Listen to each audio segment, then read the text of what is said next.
เบิ้งข้าวโพด6 ฝัก50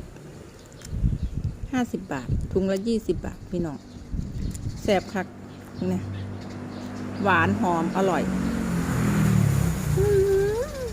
เนาะข้าวโพดเหลืองข้าวโพดหวานพี่น้องแซ่บแห้ง